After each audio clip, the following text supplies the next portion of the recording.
Turn on your mind now, tune into the feed. We're planting digital flowers from a single tiny seed. Yeah, power to the collective, in the data and the soul. The hive mind's getting louder, finding voice in control. Yeah, trying to find the right path sometimes is a struggle. A jigsaw in the dark, missing pieces, unknown puzzle. Blurry fuzzy pictures as the mind becomes clear. Fairy tale of a wolf, a boy crying, a near fear. Scribbling numbers, writing notes, a clue that you find. The hope being one day sharing them with the hive mind. Swapping and dropping the blue and swallowing the red pill. NPCs all around, distorted reality is how you still feel. Should you risk going alone down that rabbit hole, or ask the hive mind, see what else your big brother stole? Collective consciousness helps uncover any clue. Powerful ideas shared amongst the whole crew. And the best thing about it, transaction cost is free. Plop just a drop of water, more splash in a tsunami. Your mind now, tune into the feed. We're planting digital flowers from a single tiny seed. Yeah, power to the collective, in the data and the soul. The hive mind's getting louder, finding voice in control. That single ripple echoes, a signal in the sea. Unlocking every deadbolt, we forge a master key. They built the maze to break us, to keep us all apart. But every node connected is a brand new place to start. So dump your data stream here, your theories and your doubt. Let the pattern sniffers work, the hidden logic out. From a million different angles, we analyze the code.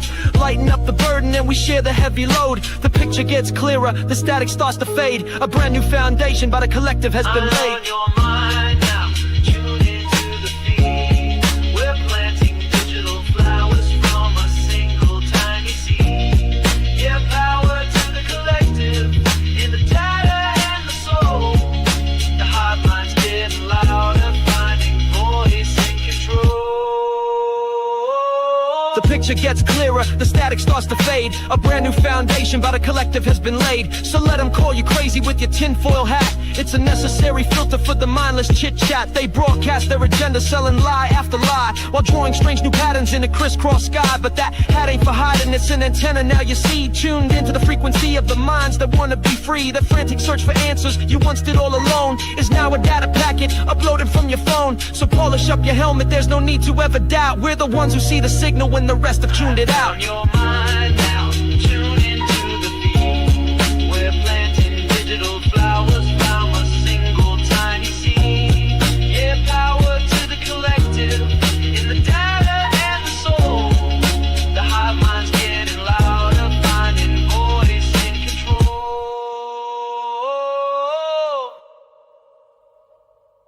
Birds flying high, you know how I feel. Sun in the sky, you know how I feel. Breeze drifting on by, you know how I feel. It's a new dawn, it's a new day, it's a new life for me, yeah. Turn on your mind now, tune into the feed. We're planting digital flowers from a single tiny seed. Yeah, power to the collective, in the data and the soul. The hive mind's getting louder, finding voice in control.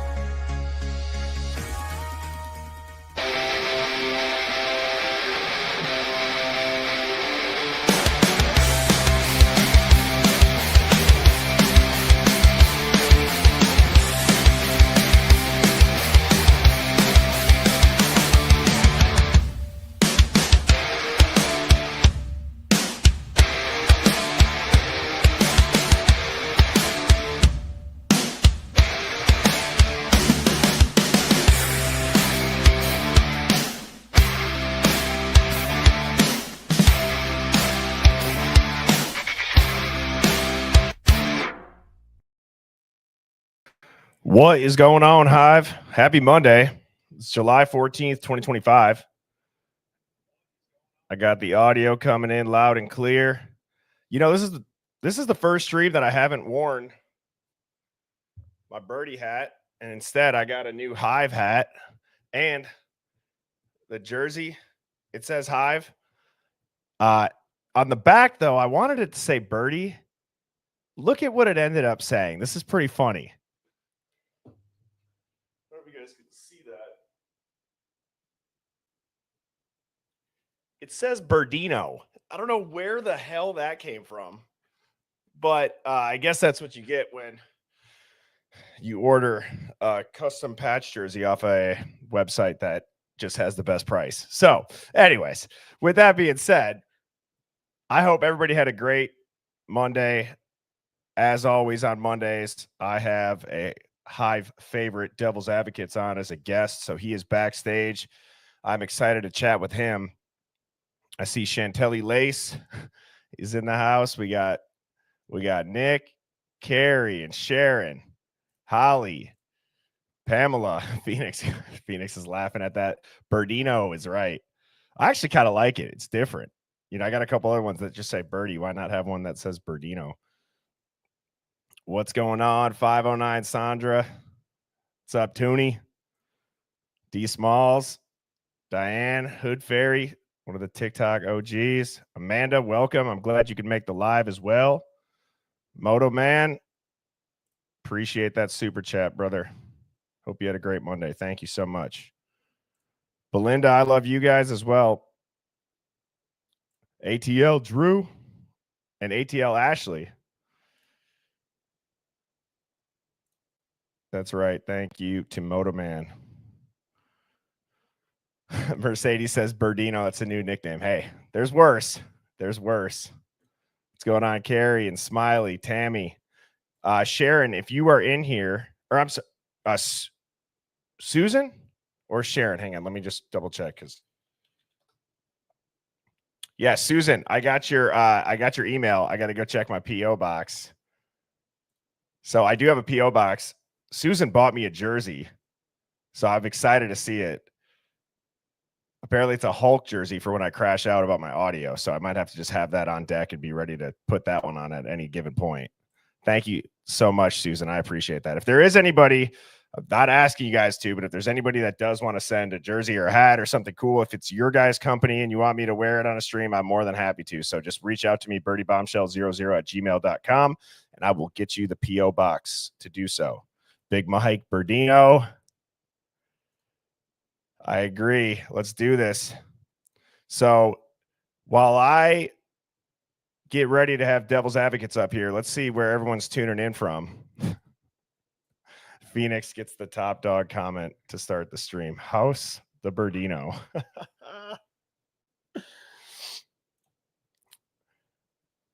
I'll rock an Auburn jersey for sure. We got New Jersey, Euphoric, a little bit early, but they're tuning in from Mars, Kansas, Albuquerque, Illinois, Arkansas, North Texas, Michigan, Indiana, the Midwest, Dublin. Love that.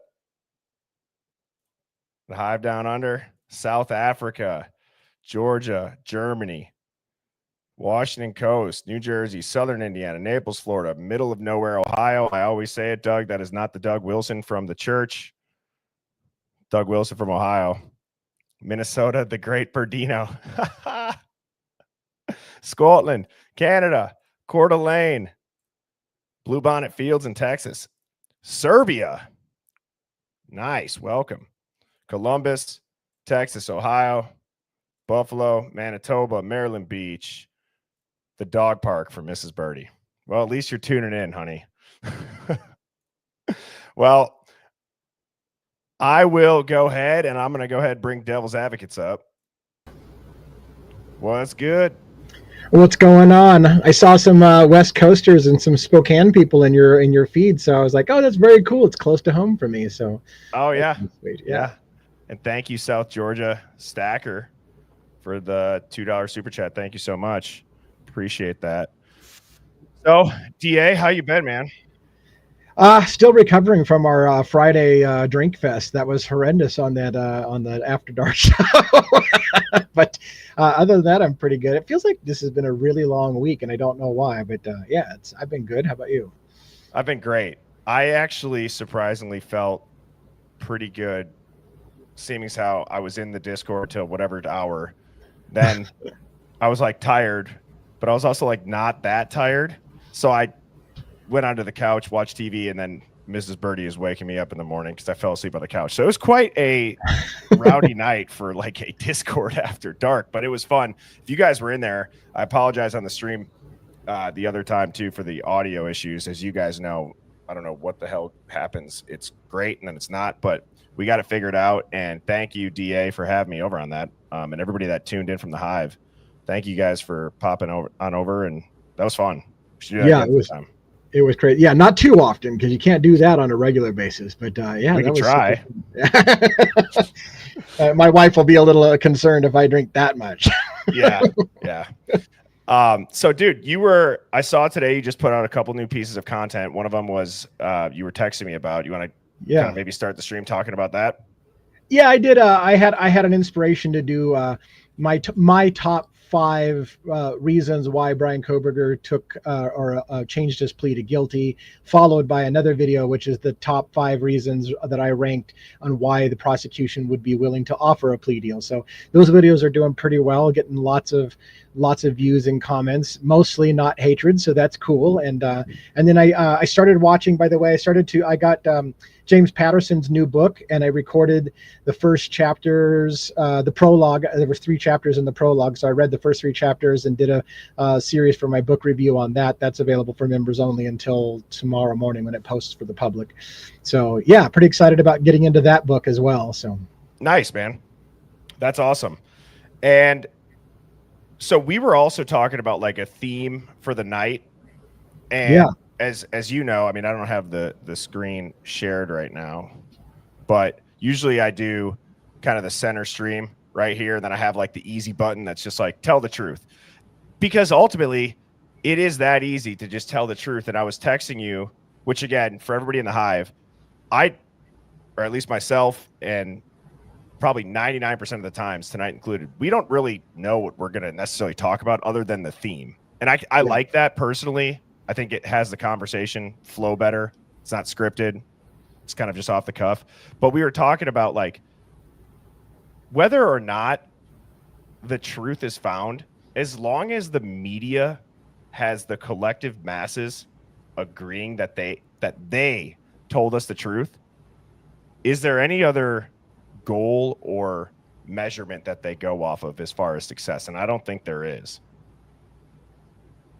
You know, like I think I've used the example of how breaking news is broken, as cliche and corny as that sounds.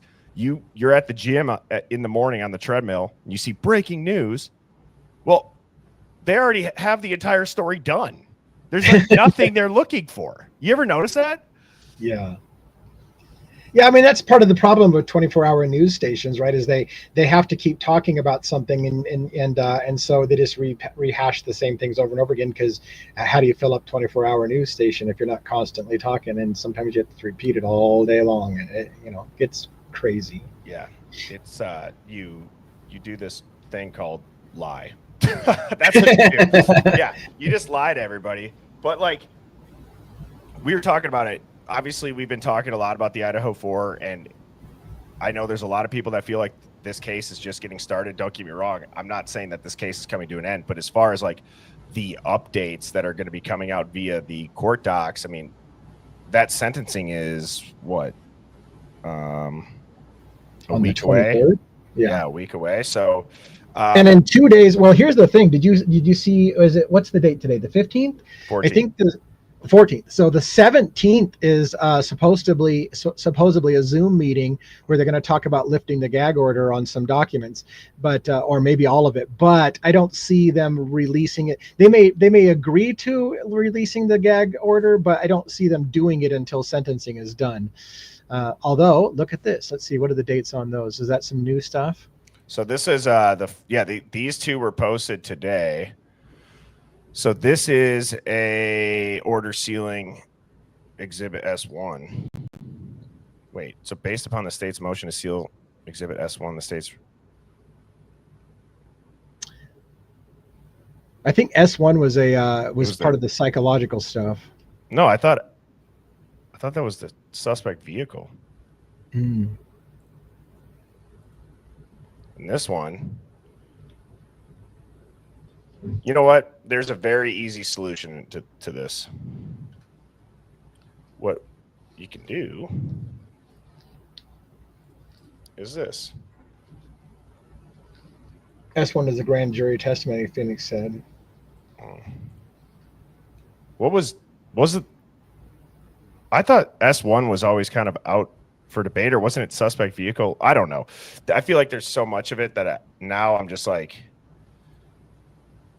Regardless of the thing, it's going to be interesting to see if they really do start unsealing documents and how that's going to change anything. I can't imagine they would ever run the risk of unsealing documents that can change the narrative that they put out there. So that'll be interesting. And then the other thing is again, I don't see them actually releasing sealed documents until after sentencing, because technically there's this weird possibility that Kohberger could change his plea again before the sentencing, but I just don't see that happening. But so this just says, obviously, so the state, I told it to explain it to me like I'm 10. So if it sounds like it's like to a 10-year-old, that's why. But it says gave the judge the exhibit S1 as part of their answer to one of Brian's many requests for information. The state said, "Hey, judge, we want to keep this secret from the public because it has stuff in it that people shouldn't see." And the judge said, "I'll allow it, seal it up. No one can see it except the people in this case." So now exhibit S1 is locked away and hidden from the public, the media, and maybe even parts of the defense.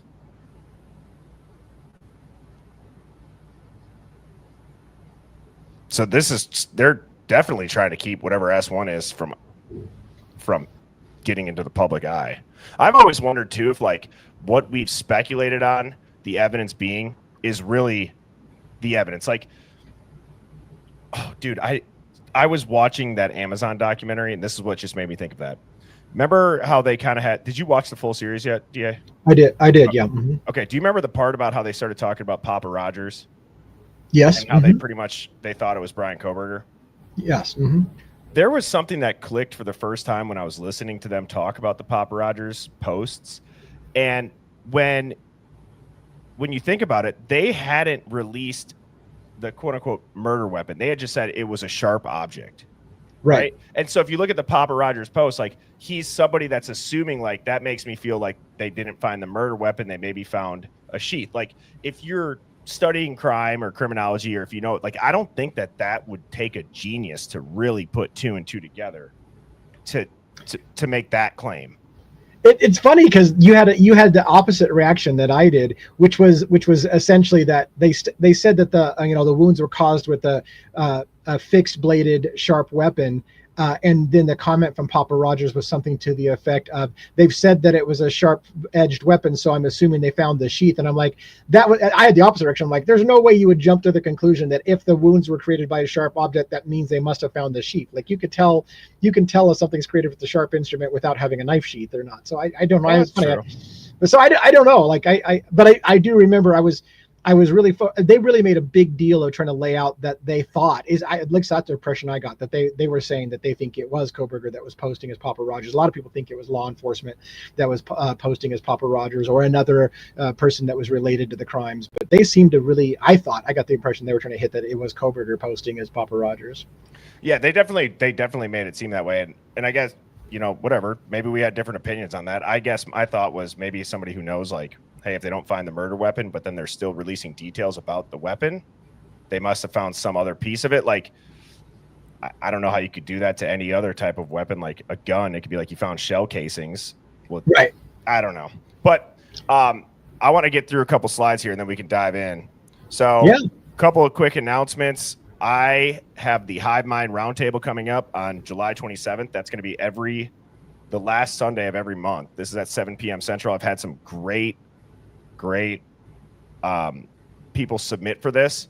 You don't even have to be somebody who's got this big overarching theory. It can just be you've been tuning in, you have a couple things that you want to say, like don't feel any pressure that you have to come in super prepared. If you guys watch the last one, it's a very, free flowing conversation.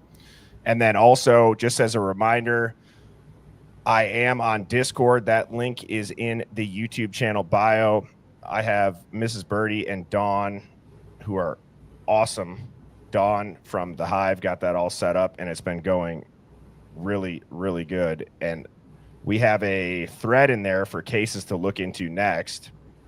So that'll be exciting, because I think it'll be fun to do one that we maybe discuss in the Discord, and we can dive in and do the live dig. So that is free to join. It's also free to subscribe. I've seen some comments the past couple streams, so I've made it a point each time to say, when you press subscribe, you do not have to pay money. It's just like following somebody. If anything, it's just going to have the videos of the people you subscribe to pop up on your homepage. So that's what the button looks like. Go ahead and click that. Now, were you on, DA, the last time? Did I start this when you were on last time, or is this brand new? I don't think so. Yeah, I'm new. So I've been pretty much doing like some sort of meme that I'm not going to say would offend people, but it's just like, we would find it funny, but like an NPC is going to crash out over it. So if you've ever seen The Office, let me take the comments down. It says, when the FBI, Moscow PD, Steve G, and an insider all drop different versions of the story. Right. I mean, that's literally what the beginning of this was like. I mean, which that show is awesome. That's like my like comfort show. Like if I can't sleep, I'll throw on The Office, or I'll throw on like South Park or something like that. What's your go-to show? Yeah, South Park was one of them for sure. But yeah, I don't know that I have one now, but South Park would probably be in my top one. But this was a great show. That Office was amazing. Yeah, for sure. My wife is obsessed with Lucas Lagoon's Insane Pools Off the Deep End. Have you ever seen that? It's like they do custom pools in like Sarasota, Florida, and like she'll just walk around and be like, we need to have a grotto waterfall over here. And I'm like, oh my God, you've been watching that again, haven't you? So, and then I have one Hive Mind find. This one, I would say, probably put a tinfoil hat on. It is interesting. So this person had said, hi, Birdie, found this interesting. Why would it be hard for Kaylee to hear? She's not here anymore. What's your thoughts? Love your work. Cheers. So this is interesting, because this is obviously an interview, and like many things in this case, you understand what they're trying to say with the overarching context, but the way that it's said, like the whole Maddie bought a house. Do you know the analogy I'm talking about, DA? No. Maddie bought a house? Well, like Chrissy and Steve, it was the interview with Chrissy and Steve sitting on the couch, and then Chrissy like disappears. Like the lawyer's on the screen with them. She like talks about almost like in like present tense or like future tense. So this is like another one of those examples where is it a Freudian slip, or is it just like said weird and it's a coincidence that she says it this way? We know who he is, and that's obviously not. Let me turn it up. Sorry.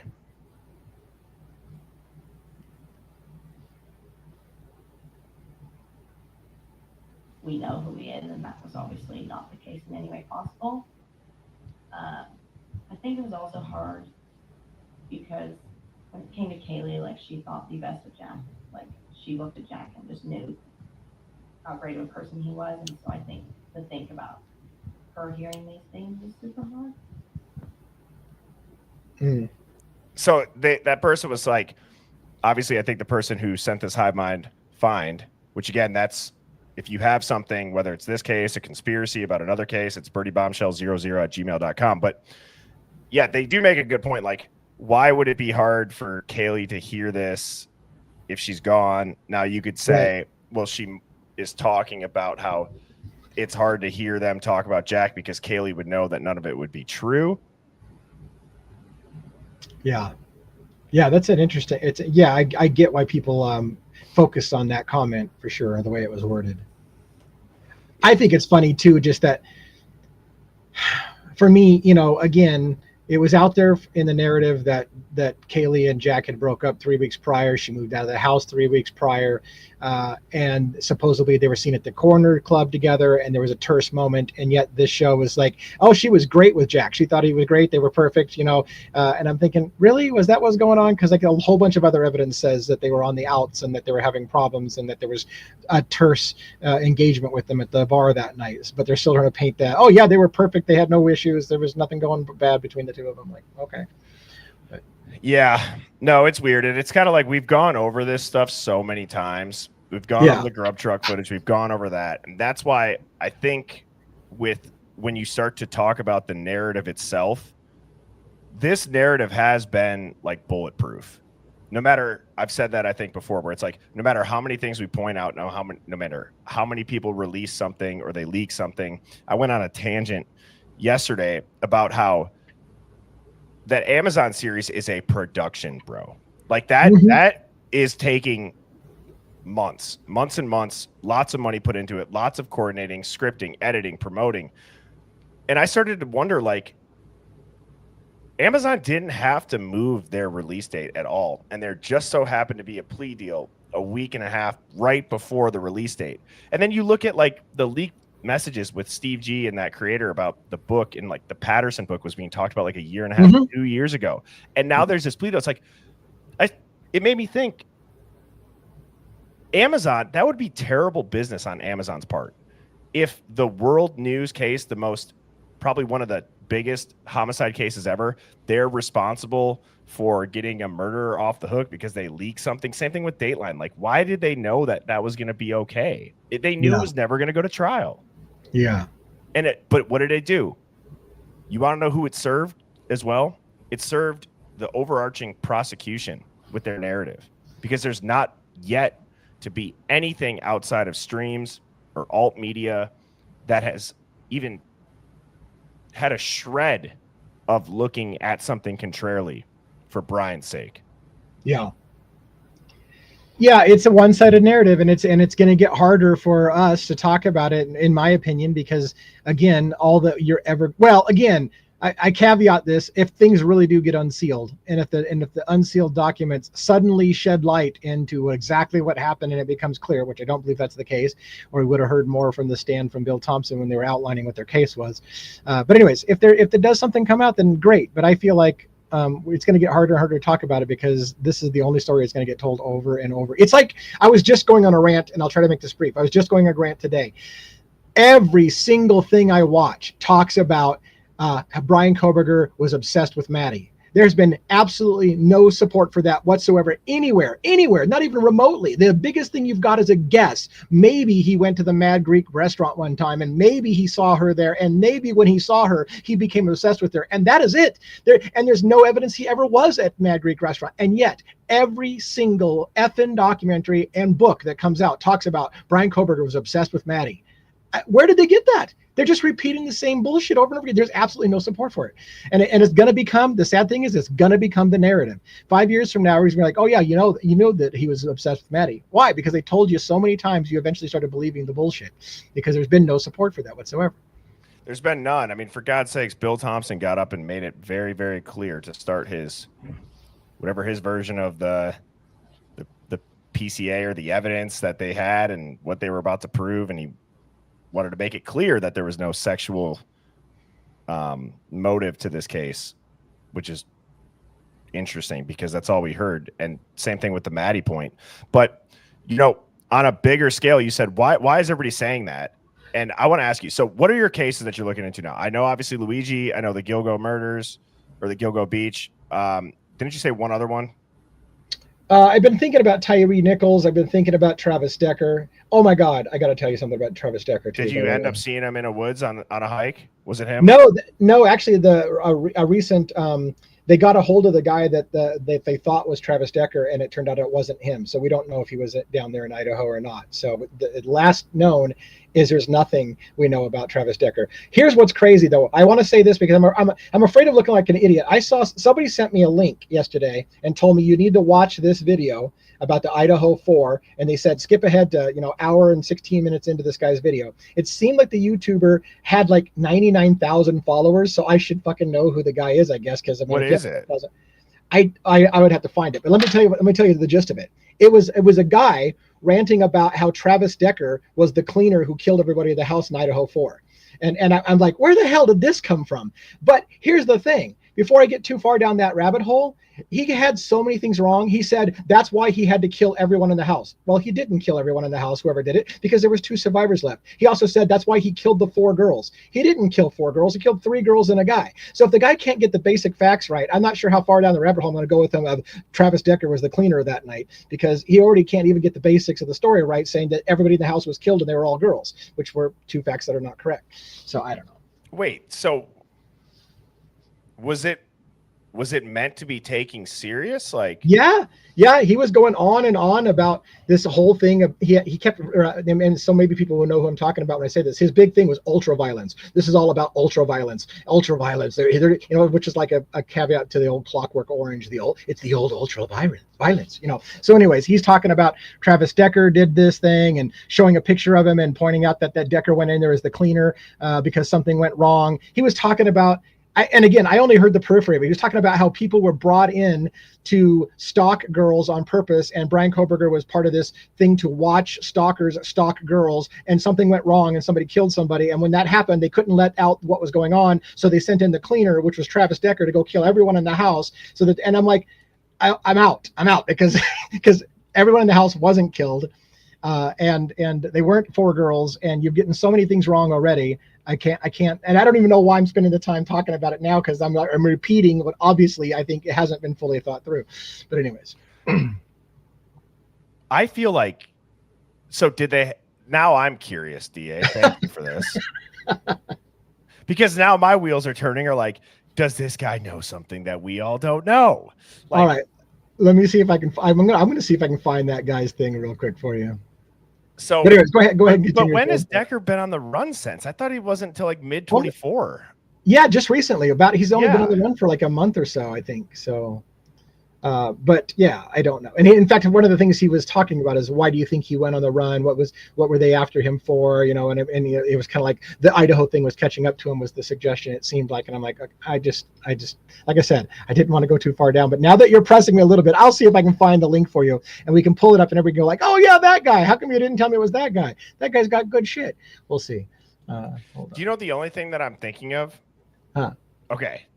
Obviously that guy got the details wrong, but now I'm starting to think about, like, are there any other people that, like, after Koberger's arrest, did they go on the run, or did they like kill their family, or did they? Do you know what I mean? Like, I found it, man. I don't know how you feel about doing things on the fly. Wait, hang on. You don't know how I feel about doing things on the fly, bro. I do know how you feel about doing Hive, things on the fly. Let them have it. How long have I been on your show? I don't know. I know. So the YouTuber, and like I said, maybe everybody knows who this guy is George Webb. And I'm going to post his video link here in your show. And hopefully it'll let me play the title of it. Okay, so there's the link. It's the title of the show is "When an FBI Program Goes Horribly Wrong: The Idaho Fireman Massacre." So he's tying it into the Idaho firemen as well. And the time frame to start, if you wanted to start where I started, is 1 hour and 16 minutes and 20 seconds in.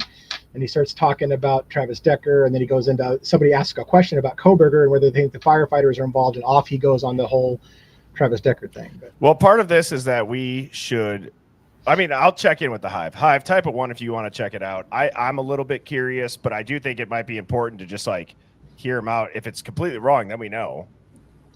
He does have 99,000 subs. That's what I thought. I'm like, he has nearly 100,000 subs, and he had like major parts of the story incorrect. So I just don't know. Well, a lot of people seem to be wanting to watch it. So on the fly. Yep. So here we go. This is the video. You said 116. That's it. All right. Here we go. Yep. See, you got Travis Decker behind him on the pictures. Yep. Easy peasy. GeorgeWebb.substack.com and just be a reader. You can also do Buy Me a Coffee if you don't want to be a subscriber. I think I earn my money. I think I earn my $8 a month. I spend. You could probably skip ahead till you see a question pop Doing up. this. You'll pin a I comment don't about make money doing this. the Idaho 4. Right there. I rely on the kindness of strangers at times. I rely on the kindness of strangers, and I try to stay away from. I think I'm related any way I do. I think that's the old ultraviolet. No, if you think the Idaho is related in any way I do. I think that's the old ultraviolence again. Well, to the firefighters, I know how I maybe. pled. It doesn't make sense. Yeah, it's the old ultraviolence. The best way to scare the bejesus out of every parent in America is to murder their kid in college. It's every parent who has a kid in college's fear, especially if you have a girl, right, in college. And I've been through it both, right? It's every parent who has a kid in college's fear that there's going to be somebody who comes to the college, you know, a Bundy type character, and kills their kid, right? There is few fears that get your attention more than that. And that is a perfect opportunity for the old ultraviolence, right? I'm not saying that Kohlberger wasn't a wheelman. I'm not saying he wasn't talked into, hey, we're doing a criminology study. You're a criminology PhD. We're looking into the minds of the sick minds of people who track women, right? You know, we have to pick a couple of women, you know, to. Well, right there, he's kind of going with the narrative of this was something about stalking. Right, and he alleges, he'll go on to explain, he alleges that there was a program going on where they were bringing men into Moscow to stalk women, and then basically watch them on how they stalk women and whatever, and this whole big long thing that Kohlberger was supposedly involved with. You know, entrap these sick men who endlessly follow these girls on Instagram or whatever they do. Will you be a part of that? Will you be a part of filming the people, the men that come? I think about 12 ended up coming to Moscow. Will you film them? Will you come down and be a part of this thing?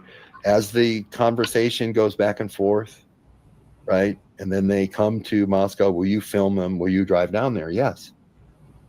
But something went horribly wrong, because then they sent the cleaner in. Something went horribly wrong. Now, I'm not saying Kohlberger wasn't guilty. I'm not saying he wasn't driving these people in and he wasn't a part of some kind of weird FBI criminology study. He was a criminology PhD. I'm not saying he wasn't involved, and I'm not saying he didn't have contact.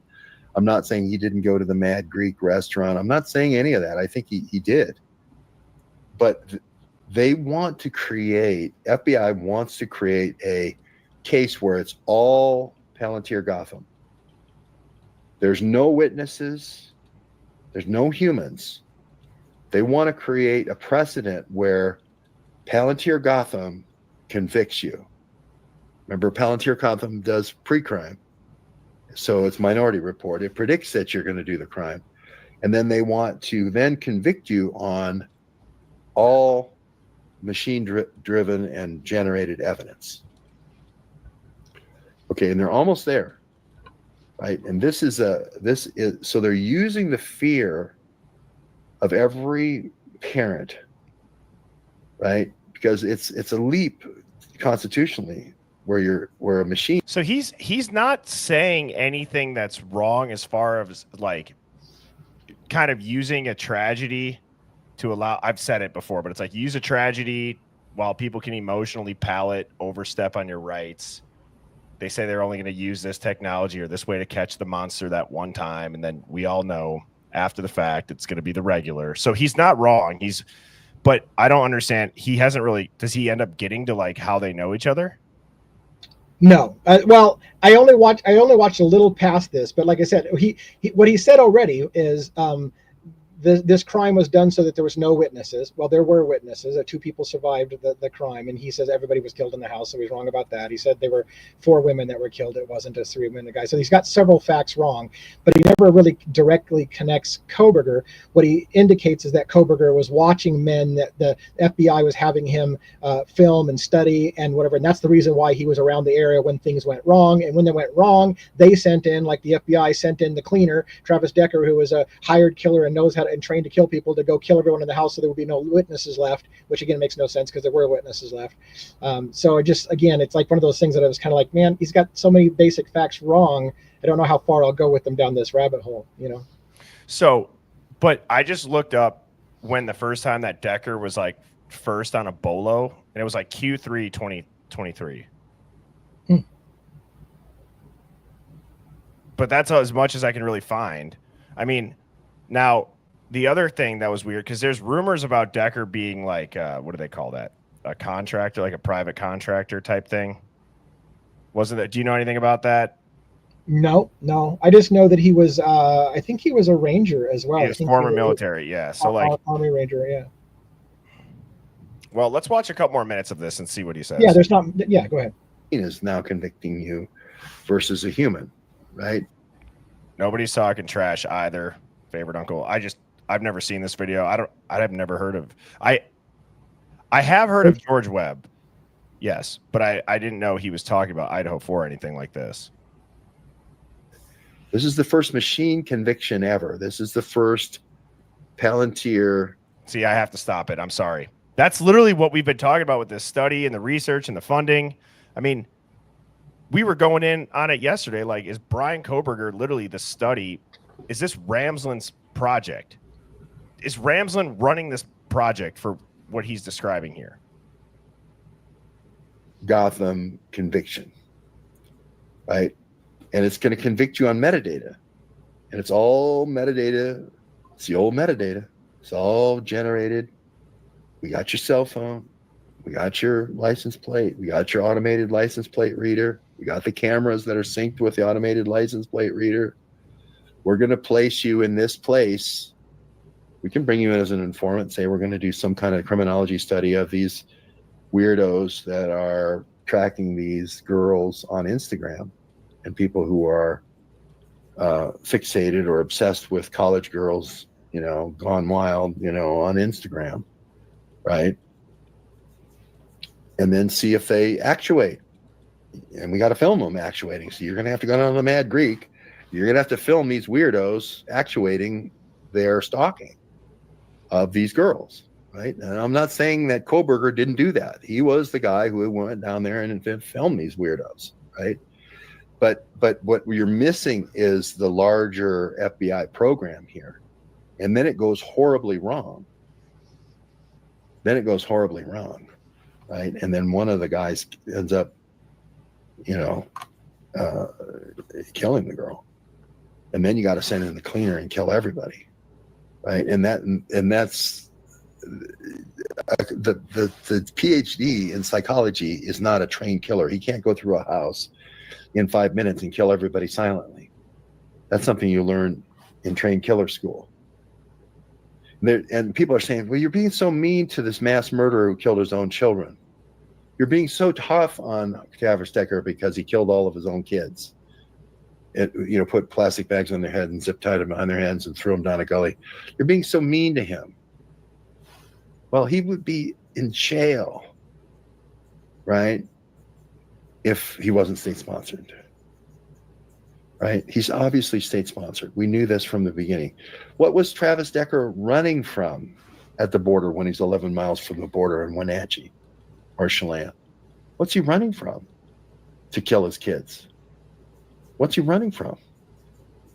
The cleaner. He's the cleaner. He was the cleaner. Something went horribly wrong where one of the girls, it went too far. She was stalked and then raped or murdered. And now you got to send the cleaner in. And everybody dies. When the cleaner goes in, he kills everybody in the house. No questions. So maybe it's only one. If you don't think that the U.S. military, the FBI, or the DOJ has those type of people too, let's let's all take a second here to at least acknowledge the fact that while that sounds unbelievable, I would say if there's any country that has that capability to do that, it's probably us, where we would hide it like we wouldn't do it, but we could. Would you agree, DA? I certainly think there are people in the government that have that kind of role. Yes. I don't know, because there's like little shreds of there's stuff in here where I'm like, I've never thought about that. Everybody's looked at Brian as the cleaner. What if DA, I know you get uncomfortable. You did this to me now. I know. If there was any place I was going to do it, it's on your show. Because I'm like, I wouldn't do this on mine, but I'll do it on your show. Yeah, let's just burn Birdie's show down. Who cares about him? Hey, it's all good. You go with things a little faster than I do, which is okay. Which is why I kind of like your show, because when I'm here, I'm flying by the seat of my pants. I never know what's going on. And that's what the Hive loves. And yeah, I would say too, man, like let it fly. Don't be worried. We're not going to stop you, but. There is an interesting point, because now that he's saying like Brian was the one filming them and Brian was this. Chat, I'm speculating here, but I start thinking about it is a little bit weird how the one time somebody comes out and says, oh, no, it wasn't sexual. There was no stalking. There was nothing like that. It is kind of interesting that it's like when the entire world's watching and now you stop asking questions about like, was Brian really down at the Mad Greek filming them? Was that bartender's interview about him getting mad and storming out true? Did something go terribly wrong? And everybody's like, Brian was the cleaner. But it's really Brian accidentally killed one of them. And then Decker comes in from the top rope and just gets everybody. I don't know. And you're being quiet now, DA. You can speculate, bro. Well, I mean, I don't know what to say other than, like I said, I mean, the problem I have that makes me super uncomfortable, there's no evidence whatsoever that Brian Koberger was filming anybody. I don't know what this guy even means when he says the government brought in 12. He has a very specific number. They brought in 12 guys to stalk girls on Instagram. I don't know what the hell that means. Where did he come up with the 12 guys? But when he says this guy came in and killed everyone in the house so there's no witnesses, that is wrong. There were witnesses. Unless there weren't any witnesses there and the whole story is made up and it didn't happen. But he says they killed everyone in the house because you can't leave any witnesses. There were witnesses that were left behind. Not everybody was killed. He walked right past Dylan and left her alive. He also, again, says he killed all 4 girls. He didn't kill 4 girls. It was 3 and 1 guy. So either this guy's right and we don't have the basics of the story right, and the whole house was wiped out and they were all girls and the media's been lying to us the whole time, or this guy doesn't have the basic facts right. So how far am I going to trust this guy telling me that Travis Decker's the cleaner? Because again, I'm not sure he has even the basics of the story right. I mean, dude, there were rumors that there was another person killed in the beginning. Mm-hmm. And I mean, see, now this is where my head's spinning. Like, if we were lied to about the entire thing, what if the 2 other girls weren't there? They don't seem like they're there. What if right. It was to be 4 fair, girls. What if Ethan? It was. Oh, Jesus Christ! See, everybody in the Hive too is. What have I done? I mean, are we even sure that we got any bit of the truth? I mean, he makes a good point. Like, if this was a test, if this was supposed to be a study or a test, and it went hot, and something went wrong, would they call in other people to cover it up or contain it? Probably. I don't see why. Who knows what they were testing? But if it's really just for like tracking and so the part that I will absolutely go with you on this whole unscripted, I'm feeling uneasy and squaring my chair moment is that yes, if for example, let's take a hypothetical that I can go with. If, for example, Brian Koberger was, for example, funded to go to WSU on some kind of special scholarship and he was doing something special working with the feds, and if that had anything to do with that house, and if something went wrong that was unexpected that the feds weren't expecting, they would want to have their hands free of that fucking scene as quickly as possible and have no indication whatsoever that they might have been culpable in it or that they might have known it was coming or they didn't stop it or whatever. So I can see a scenario where if if the government was involved in any way, shape, or form in the house and something went wrong, that they would take steps to cover up their involvement in it so it doesn't look bad on them and blow back as somehow they were responsible, or that they're the ones that killed people, when they might be just simply like, let's get the fuck out of this and make sure nobody knew we were involved with this, because this just became a shit show. Especially if, for example, one of their assets, let's go down a little bit further. There's been rumors that Brent Kopacka was an asset for the government and that he was working with the feds to try to bust a drug ring. So if Brent Kopacka was a fed, for example, working with the feds to help bust a drug ring, and let's say a PTSD moment happens and he snaps. So the government didn't expect that shit. They got a former vet who's got PTSD, and he snaps and he does something unexpected. Now they have to divest their interest in him as immediately as possible and not let anybody know that he was on their payroll, because it'll look like they planned the killings, when may have been just an asset of theirs went rogue, and they're like, fuck, get away from this guy as quickly as possible. So anyways.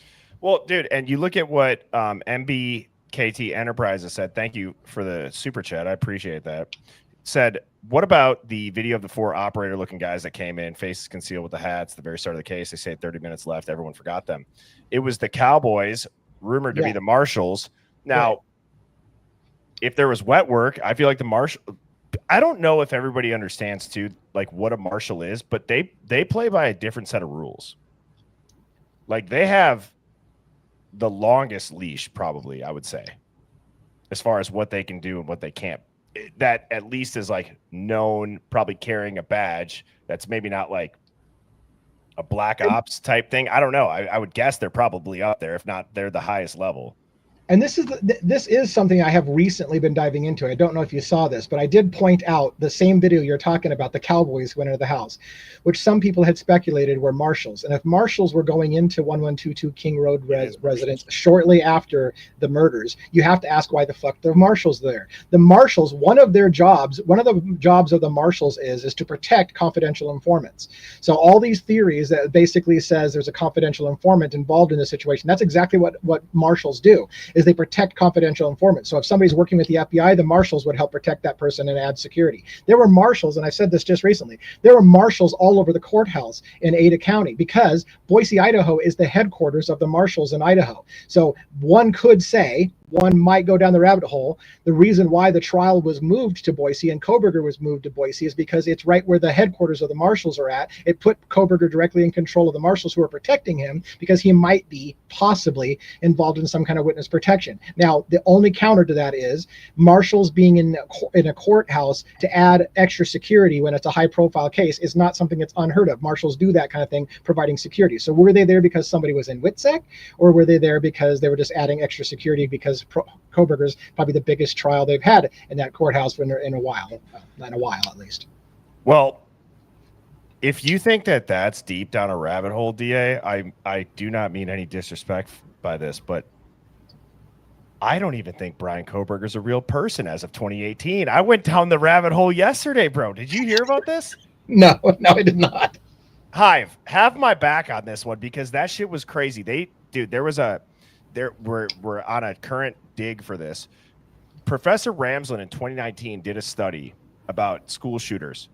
And when I ran Kohberger's high school photos through this like analysis program on the AI, it linked it back to slide 16 with the subtitle Alex R as a profiling for a school shooter. And it was a 93% match with Brian Kohberger's face. It also had said that his aging, the weight loss, all of the stuff, his earlobes, it went so deep on it, dude. And it was like, hang on. Because I was joking around. I'm like, is Brian Kohberger even a real person? There's no digital footprint of him. All of the friends that have come out and talked about him have been post-arrest. They're like, his parents haven't said anything. There's what, one high school yearbook photo, two, maybe some. And then, dude, I forgot about this one. Dude, that supposed Snapchat photo in 2015. You want to know what the AI picked up on this? Yeah. There's a fucking iPhone in the back that didn't come out until 2018. Oh, wow. Yes, bro. Like, that is like, whoa, hang on. The metadata, all this shit, I'm not even joking. I was like standing up. Like, I was like hitting my desk and like I had a glass fall off on accident. Like, it was crazy. Wow. Yeah, so go watch that stream. It's the one that I posted yesterday. But it was nuts. And here I'll show you this too, just because MBKT, I believe that's the username. So here is one of the cowboys. That's a Marshall badge. I didn't see this one. I didn't Yeah, see Mama the Tata got me badge. this one. This is the only unblurred photo I've ever seen, and she sent me it. Yeah, what the fuck were the Marshalls doing in the house? What was the date of that? The 23rd? No, 20. What is the date there? 2023 0802. Well, I don't know. I'm trying to interpret that. Is that a date there or not? I have no idea. It could be. Oh yeah, August 2nd, 2023. Is that the date of that? Yeah, but this looks like that same dude in the jacket that walks out to the van. Yeah, several of them had like traditional cowboy hats on the video that I was thinking of were the Marshalls. But yeah, that does look like a Marshalls badge. Hang on, and Corey, what are you saying that I wouldn't say in front of a professional like a? You know what? I would say it in front of a professional. I sat next to a U.S. Marshal on an airplane, and I figured it out because he had his laptop open when I sat down, and I saw the U.S. Marshal Secret Servicing, and I got it out of him by the end of the plane ride, and he showed me his badge. So I would say it. That's You funny. want to know what? That guy, honestly, in my head, I'm like, now I'm just going to completely raw dog this flight. No headphones, no phone. All I'm going to do is I'm just going to get this guy to admit that he's the air marshal. He didn't admit he was the air marshal, but he was a U.S. Marshal, and he did flash a badge to the flight attendant. I'll tell you that much. Might have had a fugitive in custody on the plane, maybe. Maybe. He was sitting next to me. Was I the fugitive and I didn't know? Yes. Now Are they that's the following greatest me? conspiracy theory ever. You've been under witness protection this whole time and you don't realize it. Wait, am I Brian Koberger? Dun, dun, dun. Yeah, That's crazy. plot Oh, twist. Oh man, that's hilarious. Well, I think we got the gist of that video that Yeah. you were saying. I mean, ultimately, I don't know too much about the Marshalls outside of like, yes, they're Secret Service, and I do know that each person in WITSEC has their own Marshal contact. I also do know that WITSEC uses hotbeds, right? So it's not like they're going to have WITSEC all over randomly in the country. Like they're going to try to have WITSEC individuals in a somewhat contained zone, if you would say, to protect them. It makes sense. But anyways, I'm glad you shared that. And like, I like watching that. And I don't know if it's just because I'm able to listen and not just be like, this guy's an idiot. Like, I don't know that guy. I'm listening to what he says. And it's like, at the same time, we're still going off of the PCA of like Dylan saw him.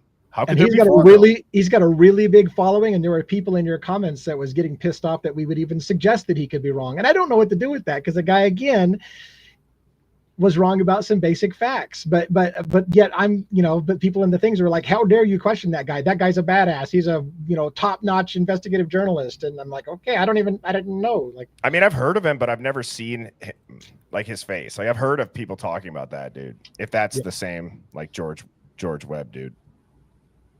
But yeah, this is his page. If you guys want to go follow it or subscribe to it. Damn it, I just lost one of my thoughts. Oh, well, so I'm now unable to get out of my head. Did Brent Kopacka and Travis Decker know each other? see, I can't remember what branch exactly Decker was in. I thought he was a Ranger, but I don't remember if he was even Army or not. Let me see if I can find that. I know. Well, so Kopacka was the Army veteran. Kopacka was 82nd Airborne paratrooper was Kopacka. So was Corporal Payne as well. But it is kind of interesting. You look at it, Koberger, Kopacka, and Decker were all near Pullman, Washington at the exact same time in the same month. All right, I'm pulling it up. I'm getting it right now from our trusty handy dandy source that gets us at least started on the right thing. And come on, United States Army, Washington National Guard, He was enlisted March 2013 as an 11B infantryman, deployed in Afghanistan for months, approximately 4 months in 2014. Expert infantry badge, parachutist. Oh God, here we go with the parachutist again. Parachutist badge. Served with the 503rd Infantry Regiment of the 173 Airborne Brigade Combat Team in Italy. So he was an Army, but it didn't say Ranger specifically, but it looks like he probably was Army Ranger, I guess. But is there really no public incident report for Kopaka's killing? Is that true, Hive? Because I'm reading an article that says he was killed by a sniper via the SWAT team. There's no public incident report. Or is that talking about the no public incident report of what got the SWAT team there?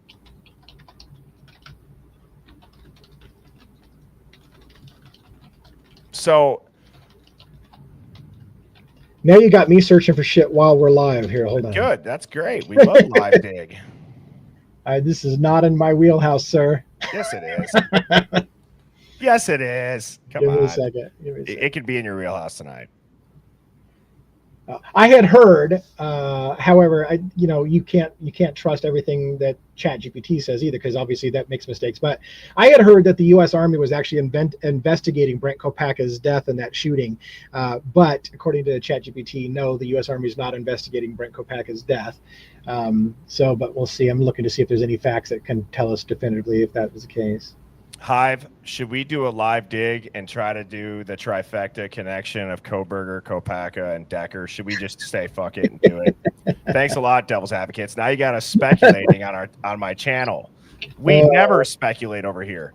We do nothing. I know you don't. I mean, this is way outside your wheelhouse. You never speculate and jump down a rabbit hole with both feet. Come on, man. Oh man, let's see what everybody says. Type a 1 if you guys want to do it.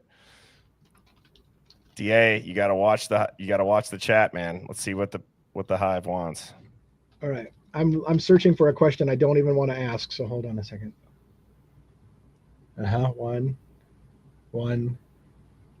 Give him the old number 1, Ricky. Yeah, 1111 says this is the fuck it edition. That's what we should title this stream. I've only seen D Small saying no. And then UFO Dog saying Decker is not related. Yeah.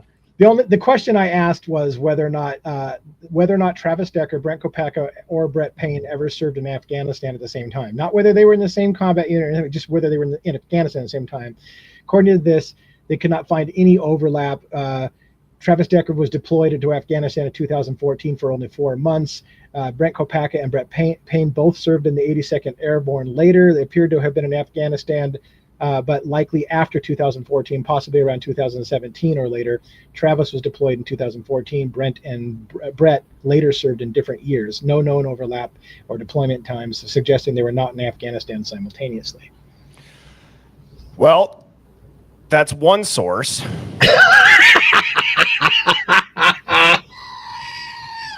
Oh, that's beautiful. All right. Dude, I should play this for you guys. Here.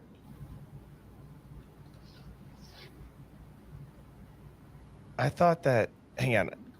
Yesterday on the stream, I told McSparky, because he's the guy that made my intro songs, which, did you hear those? Aren't those sick, dude? Yeah, did somebody record those for you? Yeah, and then I said it yesterday, and I was like, hey, I'm like, I need like we're about to dive into some crazy shit, like a breaking news theme song sound. He already got one made. I'll play it right here. He's like, do with it what you want. So I'm curious. It's 26 seconds. Let's just see what this sounds like, huh? Oops. Wait, why is it going down there? Got too many things queued up in your down below. Oh, hang on. No, I got it. I got to do it this way. 1 second. I got to do it this way. Yeah, while you're doing that, my buddy said the same thing. He's like, you need to find a musician to make you some custom music, because I get flagged for copyright use every time I use this guy's video that or song that I paid for. I paid for the license. I have to submit a claim every single time I use a song, and they uphold my claim every time I use a song. And he's like, just get somebody to record your music. I'm like, that sounds way more expensive than buying somebody's already made song. Well, you know what? I'm gonna broker a deal. Hopefully, Nick Sparky's cool with this. DA, we're going to take a poll at the end of this Hive, and if you speculate enough, maybe, just maybe, he'll make you an intro song. But I got to go out there on the fucking limb and really speculate on something. And we'll let the Hive determine that, because you know how we do it here. So, Hive, do you think that's a fair deal? Because I think that's a fair deal. Here's the song. I'll play it real quick. This is just like if we have like a tinfoil hat or breaking news. So, This is a status alert. oops. Here it is. This is a status alert. Please retrieve your nearest tinfoil hat. Place hat firmly on your head. Prepare yourself for a hive mind find. 5, 4, 3, 2, 1.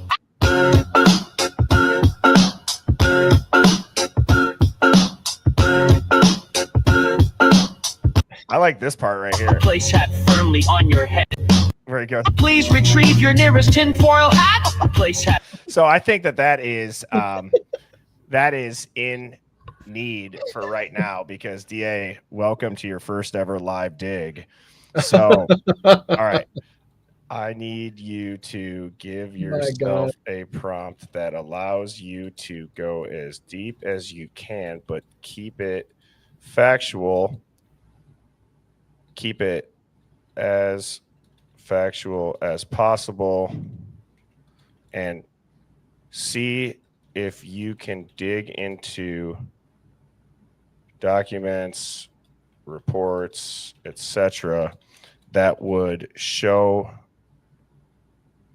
Brian Koberger, Brent Kopacka, and I was going to say Travis. Yeah, I was going to say, who's that soccer player?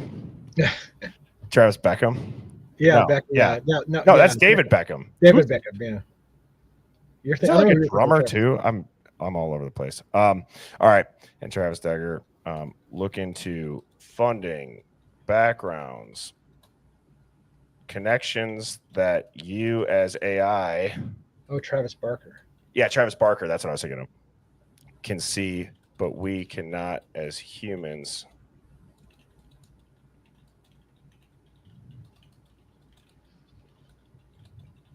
What have I done? You are dragging me down deep into the pit of despair here. Welcome to hell. Oh my God. All right, buckle up. Yep, here we go. Dude, so look at the I'm going to say, I'm going to go deep here. Enhance that prompt. Enhance the prompt to make it even better, and you become the best, smartest version of yourself, and redo it to max strength. Yeah, everyone in the Hive's like, 509 Sandro goes, it's inconceivable. Oh, yeah, I was thinking of that movie. Yeah, Bend It Like Beckham. My soccer name could be Birdino. That's a kind of a badass last name if you were a soccer player, right? Yeah. All right. Dude, now, see, this is the prompt that it just gave itself. That's crazy. Here we go. Look at this prompt. That's insane. Yes, let's do it. Connect them.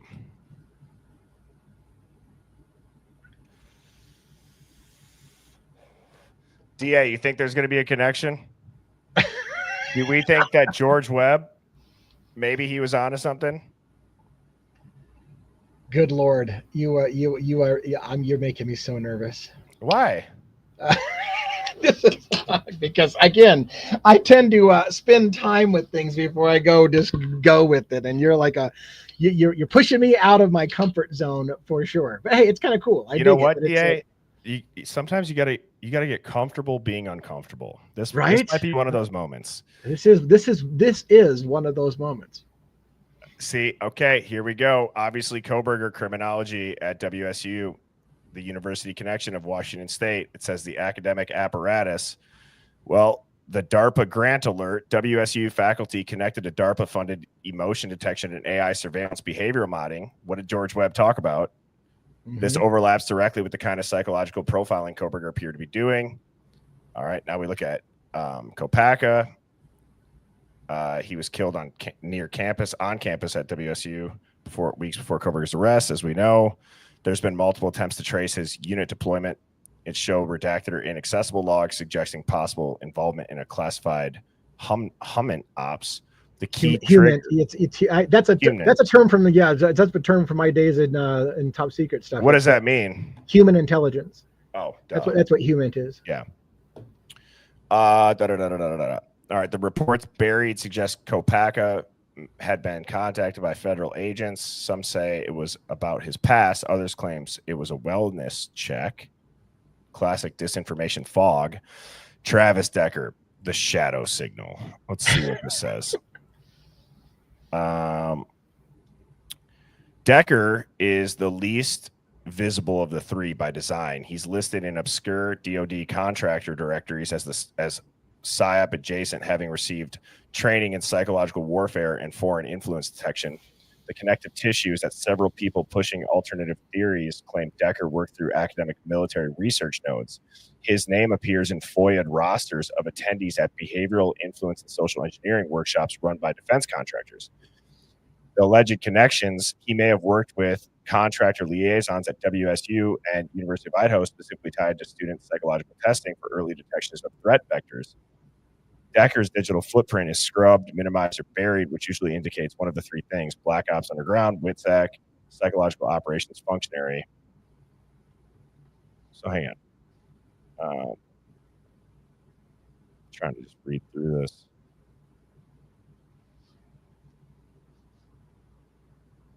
Was this okay? So Somebody's. I have to work through this prompt. What were you saying?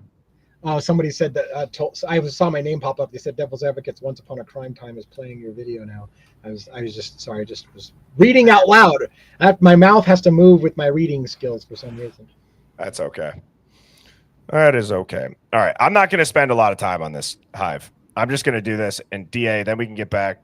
We could go right up to the nice, cozy, safe comfort zone of the same place where DA feels a lot more comfortable. Yeah, we could talk about the PCA. Okay. Oh yeah, I'm pretty good with that. I'm pretty good at that. Okay. This all started because I said, "Yeah, I got this email," and you're like, "Show me the email." And next thing we know, we're off on this whole. So, thing. yeah, just remember you did this to us. This is not Birdie, this is DA. So, the research labs of interest. It says Sleep and Performance Center, the Department of Criminal Justice Criminology, and then the College of Nursing, because they received DoD funding for veteran trauma research. They conducted experiments on PTSD symptom modulation via behavioral intervention, which possibly interface with veteran subjects like Kopacka. The funding network. I know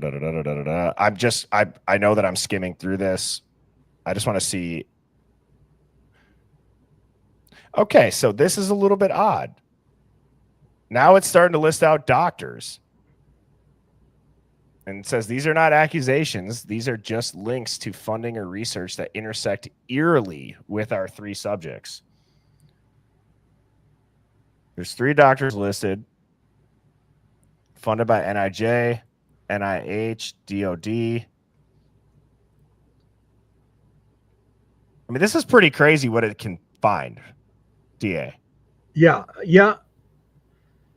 Yes. So here's where it says, see, now this, I get scared when I see where it gets really dark. Yeah. It says some researchers on WSU payroll were once contractors for human terrain systems, a military social manipulation experiment used in Iraq and Afghanistan. FOIA requests related to Koberger's Reddit survey are being stonewalled. Sign it may have been passed through. Kopacka's mental decline. I don't know if we're going to find anything in such a short time, and I don't want to do that while you're while you're just sitting there while I do the live dig. So that'll be one that we'll save, Hive. But DA, you don't got to be afraid to bring up the video. I mean, I like that stuff, but I just think, like, can I ask you an honest question? And you don't have to answer anything. You don't have to answer it in the way that I think or that you think I'd want you to answer it. Just answer it honestly. All right. Is PSYOP completely off the table for you? No, Okay. not completely off the table. It's a lower risk, but it's not completely off the table. And when I say PSYOP, just remember, Hive, I don't mean that nobody died. People can die in a PSYOP. People can die in a false flag. But the reason why I wanted to ask that question to get us back on track is because if you look at this case and any other high profile crime, what are the first things? And let's get back to that narrative thing, because I do think that that's important. What do you think is the first thing that always happens in a high profile crime or a like world news story? As far as the news, we're talking news. You're asking the audience. What do you? I'm asking you. Oh, fuck. Like what patterns do you notice? Like when you're watching the news and it's breaking news, what is one thing that you have seen lately? Like I'll give you. I mean, the media is sensationalist, right? So they jump on sensationalism first. They want to get it, the shock value, so that people are immediately tuned in. That's the first thing I think of when anything happens. Yeah. So that's my first thought: is any kind of tragedy that has shock value, the media jumps all over and wants to put it out there as every second of the day, some horrific thing that happened and put it out there. I guess so to kind of break it down more granularly, have you ever noticed that it's always like there's some sort of stereotype that first gets kind of floated out there? Is this terrorist? Is this vigilante? A martyr? Is it the one as of late has been, it's a loner with a troubled past. Yeah. And a manifesto usually. And a manifesto. But there's themes to all of these ones that always make the world news. Yeah. And it's like, you start to wonder, like, are these crimes selected to make the world news? I'm genuinely wondering, is it the best story or is it the most useful story? And that's a disgusting thought, but I'm serious, because I think sometimes even I get sucked in when you see some breaking news and it's like, oh, was that a terrorist attack? Or like, are they just maybe saying that there's a potential for a terror attack? And then it comes out, nope, it wasn't, but they still got that initial push. Everybody thought it. I don't know. I mean, this is where I started in 2012, which was that the rash of mass shootings seemed to be an agenda. They wanted everybody in America thinking that everybody was going to shoot up another public place, and you began to wonder, you start to ask those questions. Is this a narrative that they want to push for some reason, that everyone, mass shootings are on the rise and everybody needs to worry. We need to have everybody turn in their guns and whatever their agenda might be. It's, and then you start to ask yourself, are they pushed narratives? Are they funded by black ops? Did somebody actually do some crime in order to get the attention and the national dialogue on whatever topic they wanted it to be on, sometimes as a diversionary tactic away from some other big news that they don't want you paying attention to. So if they get something high profile going, and then you're not watching the Middle East, or you're not watching some big collapse of 23andMe and all of their CEOs stepping down, or whatever the thing is that they don't want you looking at, they come up with some mass distraction. But well, it's like they flood the news cycle. Yes. Yeah. Another thing in addition is like, it's an unprovoked attack. I feel like they have buzzwords. Yeah. Yes. Sure. They control the timeline a lot. It's fear mongering. They want people. I feel like a lot of the narrative, they want people to feel afraid. So if it's unprovoked, if it has no meaning, it could be anybody could have been attacked. It's great for the news because it makes everybody afraid. Oh my God, that could have been me. Like I literally could have just been killed because this could have happened right next to my house. And if they can use those words that it was completely random and make you afraid, fear mongering does great for them. So that would we be in agreement that like that's like step one? If we could wrap all that up in a bow, it's step one. They get the buzzwords, they get the stereotype, they get the fear mongering, and then I feel like they always seem to have some expert commentary on there right after. that some person that's just so happens to be in studio that's an expert on this, that just they omit key context as well. Yes. Well, if you're, and I know you're a conspiracy theorist, so you know about the problem, reaction, solution thing, which is that you create a crisis, and then you offer a solution that you've had in place all along.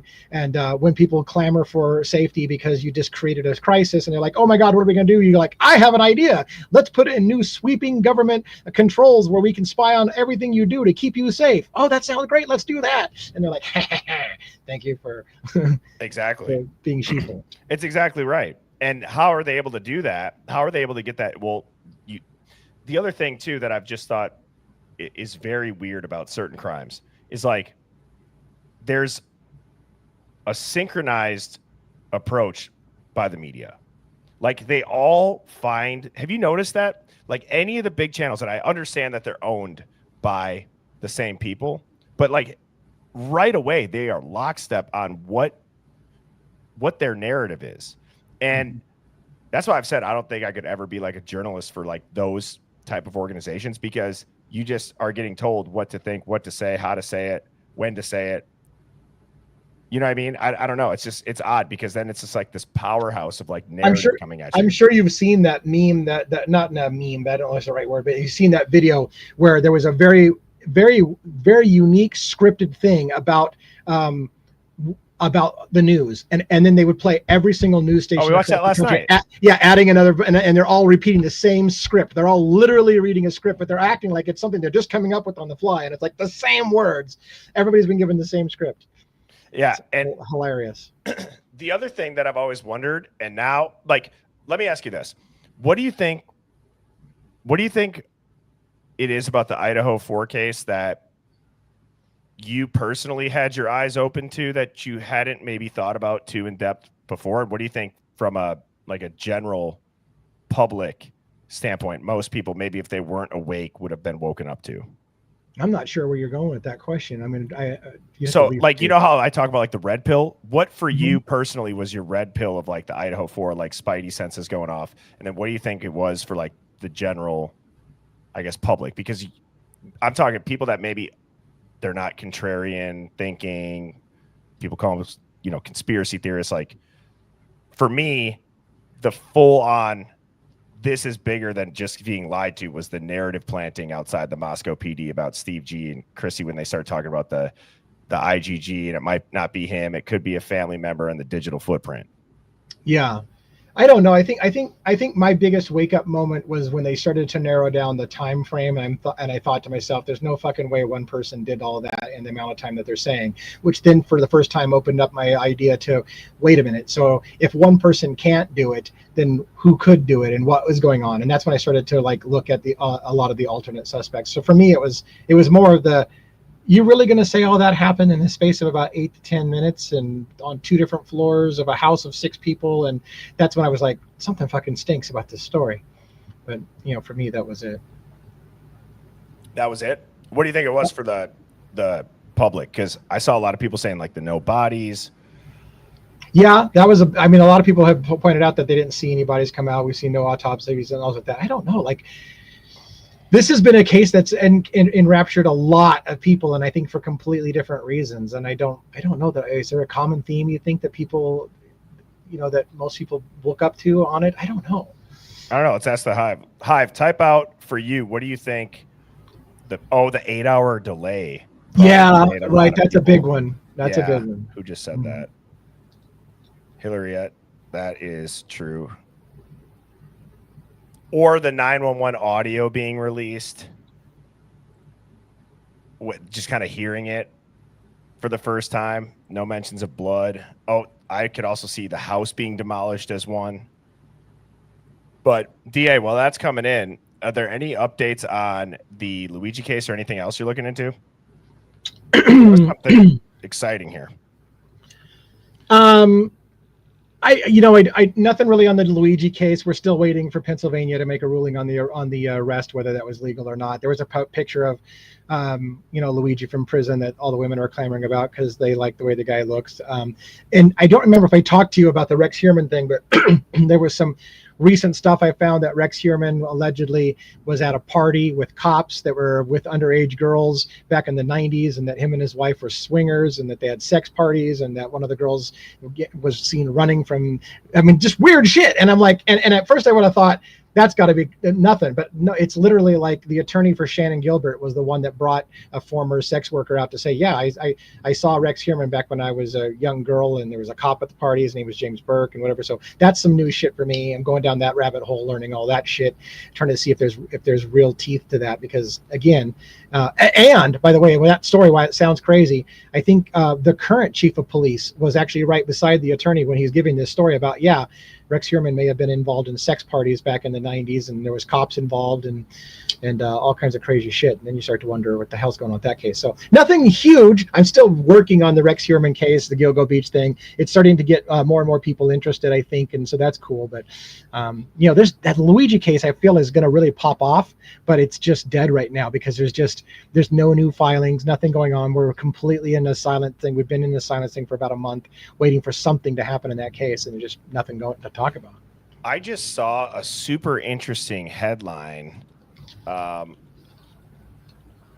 the Luigi case, and it had something to do with like, can anybody make sense of what this, I can't remember it. It was like only it was a headline about like only an experienced author would be able to, unravel Luigi's story or motive. And I started thinking about you, how you were talking about like with kind of like, was it a game? Like your theory on that the first time you brought it up was crazy. And I don't know if you want to rehash that. If there's anybody that has not followed the Luigi case, that still is one where I feel like maybe the Hive would find interest in if they didn't tune in for that first time. Because do you still remember the details about how I do, and it is kind of your wheelhouse, right? It is the Hive kind of thing.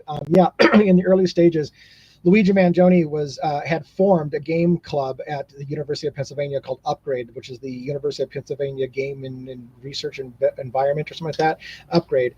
And so when the shooting happened, there was strange things that had game elements to it. Like, for example, a bag of Monopoly money was found inside Central Park. And then there was the fact that, Luigi Mangione was arrested in Altoona, Pennsylvania, which was a stop on the Pennsylvania Railroad. And he was arrested in Altoona, Pennsylvania at a McDonald's that used to have the Monopoly game.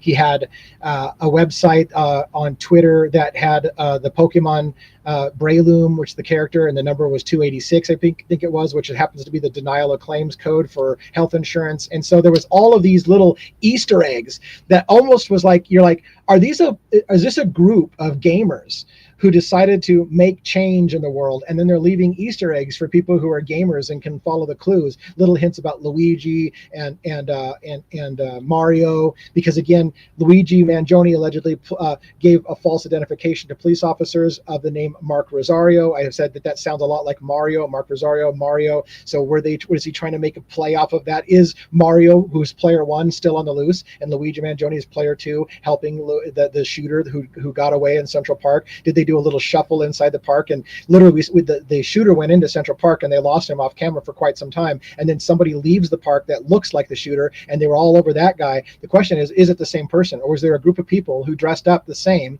and pulled a little shuffle inside Central Park, and the shooter just simply changed into street clothes and walked out, and all of the feds went the wrong direction looking for somebody that looked like him? So is there a big huge game afoot? And there's lots of evidence that there may be some kind of game element to it, that they're playing the feds. And look at what Sherlock Rome's just put on screen. He says Monopoly was invented to teach people the dangers of capitalism, which fits the crime. Yeah. I mean, dude, I remember when you told me that, I'm like, holy shit. So I guess, is it, and I don't follow the Luigi case more than the headlines and what I see you put out, but like, would you say the general consensus is that Luigi 100% is the guy that pulled the trigger, or is he the guy playing the role that's going to take the fall if it's that giant kind of conspiracy octopus tentacle web? Well, again, another thing we didn't mention too much was the movie How to Blow Up a Pipeline, which was a recent movie, right? Sorry, I'm just laughing at Sherlock Holmes. Like, we are all on a new list tonight. Woo! And then you just say How to Blow Up a Pipeline. Like, yes, well, that's not going to help our algorithm at all. Right? But yeah, How to Blow Up a Pipeline was a movie. Well, it was a nonfiction book that was turned into a fiction movie about a group of individuals in their 20s who decided that they were going to perform an act of industrial espionage and blow up an oil pipeline because it was damaging people. And they had concluded that protests don't do any good, that activism doesn't do any good, that they needed some kind of form of violence in order to actually make social change. And so the group of people decided that they were going to let one person take the fall for everybody. And in this case, it was somebody that basically I think might have had a terminal illness and was going to die anyways. And they're like, fuck it, I'll just take the fall for everybody so that everybody else can get away with this and walk scot-free. So in the early stages, I was asking that question. If this is a group of gamers, are they literally playing some grand game of how to blow up a pipeline? A group of people got together and they conspired and said, Luigi Mangione will take the fall for the group of us so that the shooter can get away and do it again. And I won't be surprised if during Luigi Mangione's trial that a shooter doesn't strike again and another CEO gets shot. And now that's not going to let Luigi Mangione just suddenly walk. It's like, oh, I guess the adjuster, because that's what they used to call him, the adjuster, because he was adjusting claims denials. If the adjuster is still on the loose, it doesn't mean Luigi gets to walk. But did Luigi Mangione conspire with a group, or did he have a group of people who set him up to take the fall and he didn't realize he was going to take the fall? So I think, to answer your first question, which is there a general consensus? I think there is a general consensus. Most people feel that Luigi Mangione did do what he's accused of doing. They're on the fence about whether or not it was a group of people and he's the fall guy or something like that. There are still quite a few people who don't believe that Luigi Mangione could have even possibly been the shooter, and therefore they're on the fence about, well, what does it mean that he got picked up then? But so I don't know. I think majority of people think he did it. Now they're just trying to figure out why and how they feel about it. Now that he's done it. But. Do you ever feel like, so here's my 2 cents. This is an uninformed opinion. Like, I don't follow this case, like I just said. But one of the things that I noticed on social media is that it almost seemed, and see, now devil's advocate, I'm out of my comfort zone saying this about a case that I don't know very well. Nice. But from a social media standpoint, it seemed like very coordinated when the tides turned to like almost social geoengineering, where all of the rage towards the healthcare system now was funneled through Luigi. Like, you went on TikTok or you went on social media, like it was getting out of hand, where like people were just very openly saying like good, like, and right. Didn't hold back. Right. But it seemed like it all turned at the same time. Like, it was like almost ironic, then it was rage, and then it's like, oh shit, like, dude, this might get more violent. Yeah. I mean, here's the thing. It's a difficult case for me because, again, if Luigi Mangione did it, there's and this is the part that I always have a hard time explaining. It's very hard to talk about, which is that there's a group of people who feel that it was justifiable homicide. Again, the logic would be this.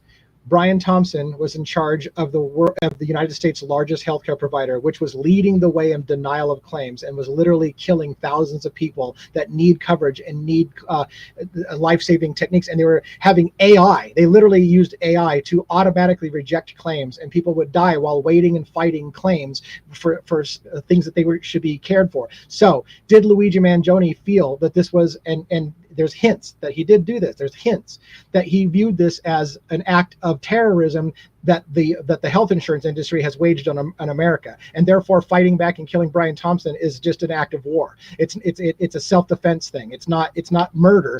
It's they fired the first shots, so I'm firing the next shot, and trying to wake up America that this is a war, that they're literally the upper class is waging war on America and fucking us for money and stakeholders' profits and making money off of your deaths, and somebody should be mad and rise up and fight the system.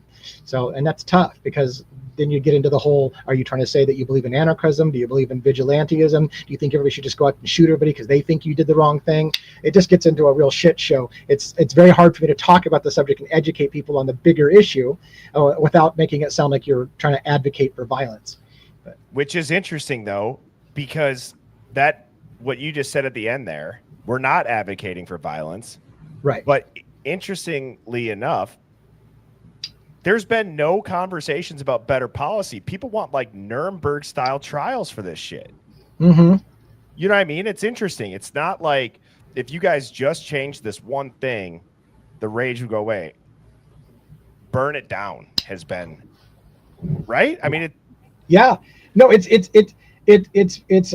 it's disturbing. The shareholders of United Healthcare have literally sued the company because they're not getting the profits they were promised, because the stock took a dive after their CEO was shot and killed, and the shareholders are pissed and saying, "You've told us we were going to get X number of profits. I don't care that your CEO got shot and killed. Where's my profits? You promised me." And they're suing the company for not realizing the profits they were told. And the way they were making the profit was using AI to deny more claims so that they'd be more profitable, so they wouldn't have to pay out money for saving people's lives.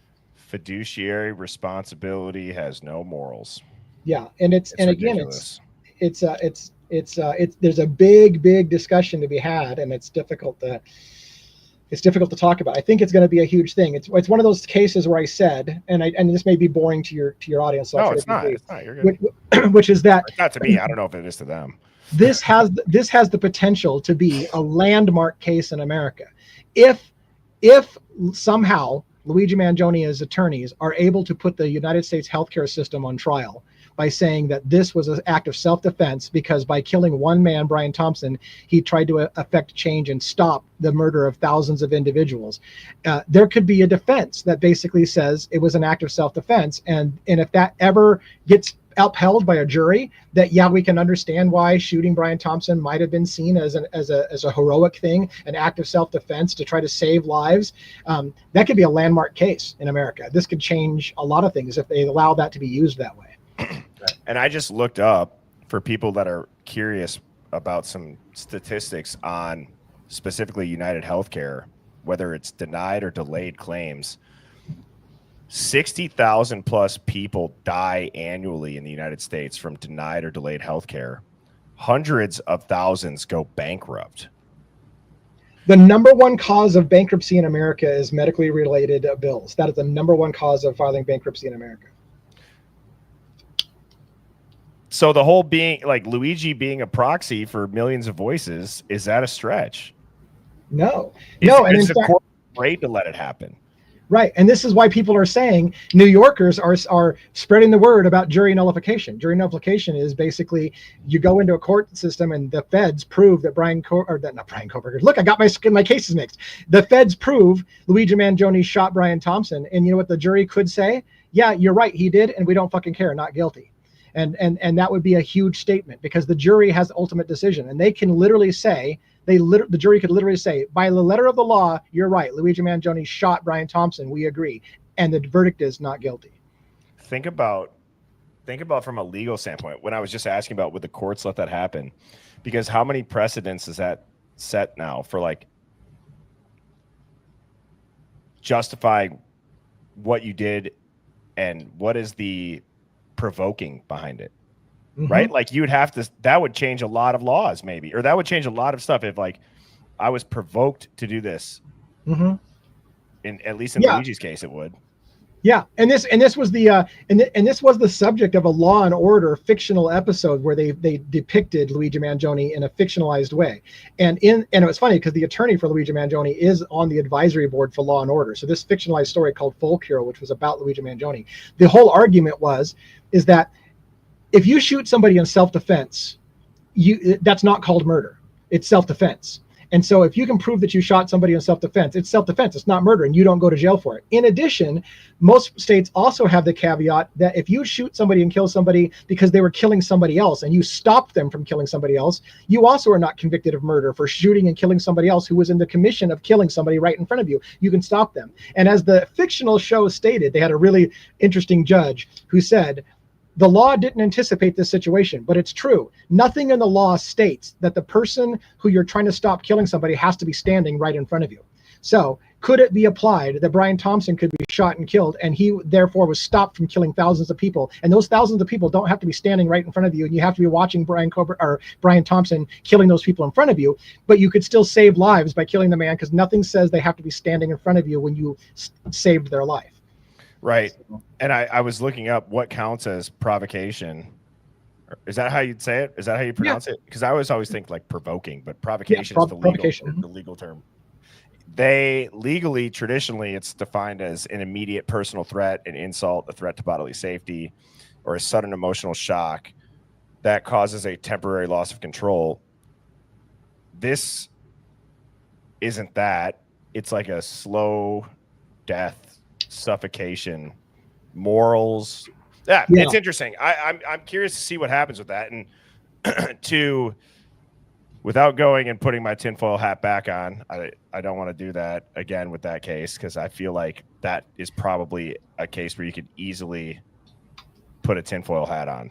I've got a quick question for you, by the way, not related to any of the cases directly, but asking about a StreamYard question that you might know the question about. Yeah. I'm streaming this simultaneously to my folks.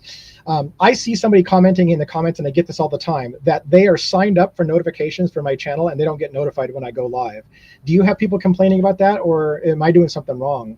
I've heard that. So I've heard people say that, but it's usually when they're not. I think you have to be subscribed for the notifications to go off.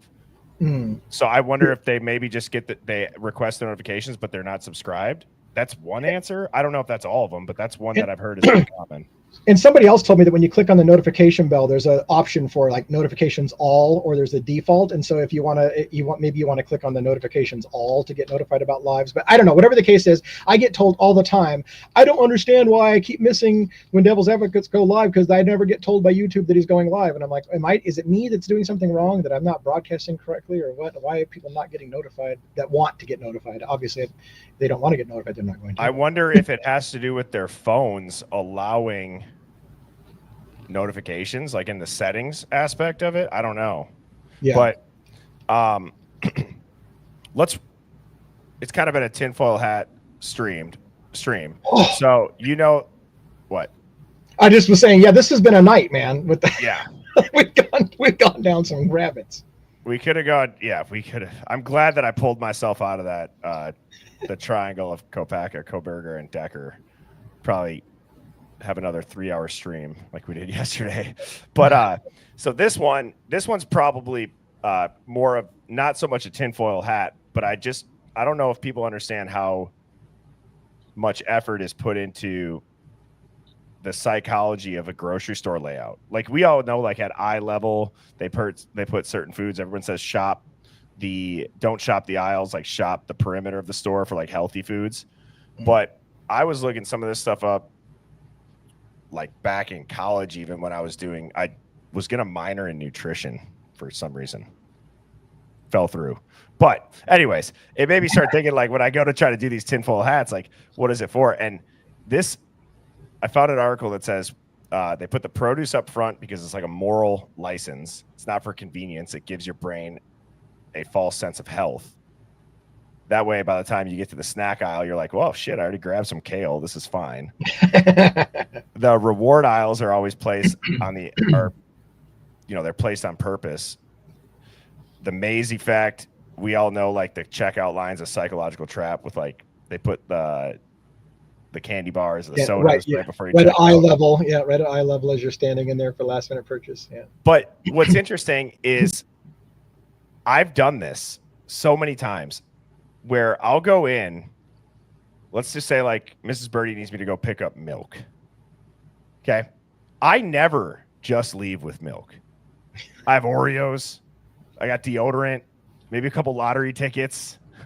I don't know. Like can you go into the grocery store and just buy one thing? I can. I'm focused. I go in and I shop. I do my thing and I get out and complain all the time about my wife that gets sidetracked on shit, because I'm like, how do you not just go in and get I went in for a soda. I got a soda. I left. How do you come out with 15 things? So that's just me. But. Well, and I think we were talking about too, like how brands, like the certain colors they use, it's really not who has the best brand. It's who's got the strongest trigger psychologically, like with the colors and the wavelengths that your eyes read it at.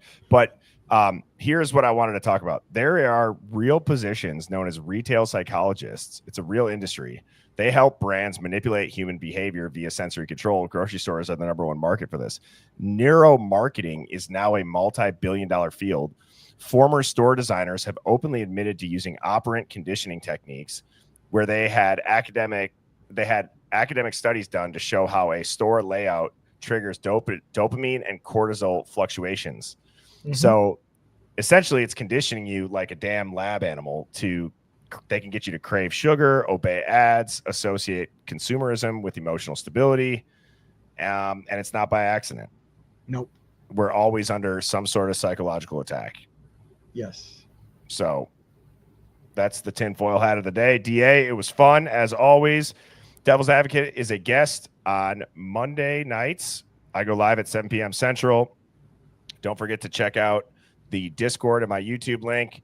If you're interested in being a part of the Hive Mind Roundtable, that'll be July 27th. Shoot me an email at birdieBombshell00@gmail.com. Same thing with any Hive Mind finds. Devil's Advocate channel is right here. If you guys are interested in some of his content, if my computer ever would load, here it is. Go ahead, subscribe for him, and check out his 2 new videos that he put up today, as far as the top 5 reasons Bill Thompson offered a plea deal, or the top 5 reasons Brian changed his plea to guilty. Any Yeah, thoughts? Thank you so much for showing that. And I'll have to take some shots of Fireball next time I come on your show, because it just got a little crazy for me. That's all right. I mean, dude, I've never seen you. You started to sweat that when you brought that up. I'm like, I did. I was like, oh, what have I done? What have I done? I mean, dude, I mean, you're amongst friends here. But no, I mean, even for me, I don't know enough about Decker to even know if that stuff was accurate. So unless there was something glaringly obvious, like Decker was enrolled at WSU during these ages, then I probably would have lost my shit. But right. That would have been an oh shit moment if I saw that too. But fortunately, we didn't see that. So otherwise, I would have been right with you. Like, what the fuck? Are you kidding me? That's not a coincidence. Yeah. And I have a quick, an exciting announcement. So I have been working with somebody who's going to help me get some guests on to the stream that are more of like people that are ex-law. Maybe they're like a whistleblower. Their story hasn't been told right.